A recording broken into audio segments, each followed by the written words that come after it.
வைக்க ஆசை சீரியல்ல அடுத்து வர எபிசோட்ல என்ன மாதிரியான ட்விஸ்ட் எல்லாம் இருக்க போகுதுங்கிறத இந்த வீடியோல பார்க்கலாம். ரோகிணியும் மனோஜ் 2 பேரும் ராஜா ராணி திரும்ப கடைக்கு வர போறாங்கன்றத கெஸ் பண்ணிடுறாங்க. அவங்க 2 பேர்கிட்ட இருந்து உண்மையை வாங்கணுன்றதுக்காக அவங்க 2 பேருக்குமே தெரியாம வீடியோ ரெக்கார்ட் பண்றதுக்காக கேமராவையும் ஃபிக்ஸ் பண்ணி வச்சிருக்காங்க.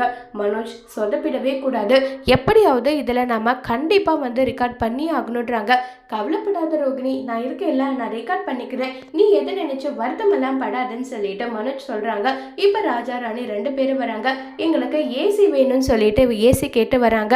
உடனே இங்க மனோஜ் பேச ஆரம்பிக்கிறாங்க.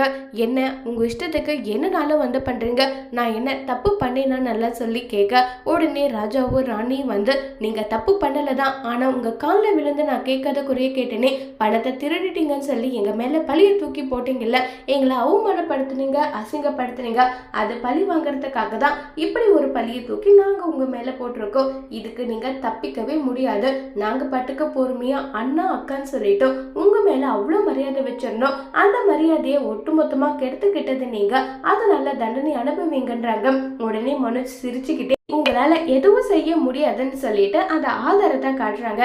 இதை காட்டினதும் ராஜாவும் ராணியும் சேர்ந்து அந்த ஆதாரத்தை அழிச்சிடுவாங்களா இல்ல முத்து காப்பாத்துவாங்களாங்கிறத வரப்போற எபிசோட்ல வெயிட் பண்ணி பார்க்கலாம். தேங்க்யூ.